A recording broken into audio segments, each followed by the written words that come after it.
అందరికీ నమస్తే। నేను ప్రస్తుతానికి ఒక 13 సార్లు నేపాల్ వచ్చాను। నేపాల్ వచ్చిన ప్రతిసారి వీడియోస్ లో చాలా మంది కామెంట్ ఏం పెడుతున్నారంటే నేపాల్ కరెన్సీ ఎలా ఉంటది చూపించండి అని అంటున్నారు। కానీ నా బిజీ షెడ్యూల్ వల్ల నేను నేపాల్ కరెన్సీ అనేది ఎప్పుడు చూపించలేకపోయాను। ఈ రోజు నాకు అవకాశం వచ్చింది, మీకు నేపాల్ కరెన్సీ మొత్తం చూపిస్తాను, ఏమేమి ఏ విధంగా ఉంటాయని। ఇది 5 రూపీస్ నోట్ అండి, ఇది 5 రూపాయల నోట్, ఇది నేపాల్ కరెన్సీ 5 రూపాయల నోటు।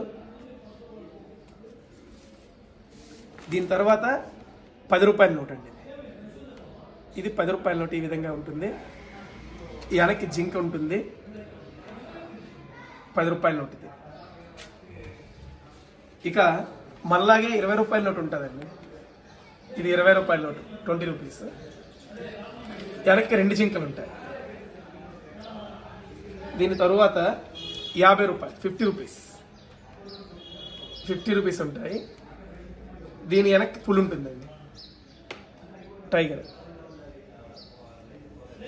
దీని తరువాత 100 రూపాయలు, ఇది 100 రూపాయలు, వెనక్కి ఈ విధంగా ఉంటుంది। ఇక 500 500 రూపీస్ 500 రూపీస్ ఈ విధంగా ఉంటుంది, చాలా బాగుంటుంది, వెనక్కి ఈ విధంగా ఉంటుంది। మిగిలిందంతా కామన్।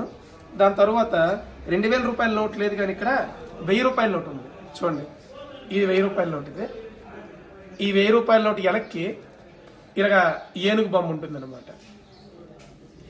ఇక్కడ కరెన్సీ రేట్ అనేది ఎప్పటికప్పుడు మారుతూ ఉంటుంది। సుమారుగా మనం 100 రూపాయలు ఇచ్చామనుకోండి ఇండియన్ కరెన్సీ, నేపాల్ కరెన్సీలో 155 రూపాయల పైనే వస్తుందండి। ఈ విధంగా నేపాల్ కరెన్సీ ఉంటుంది। మీకు ఈ వీడియో ఉపయోగపడింది అనుకుంటాను। Thank you.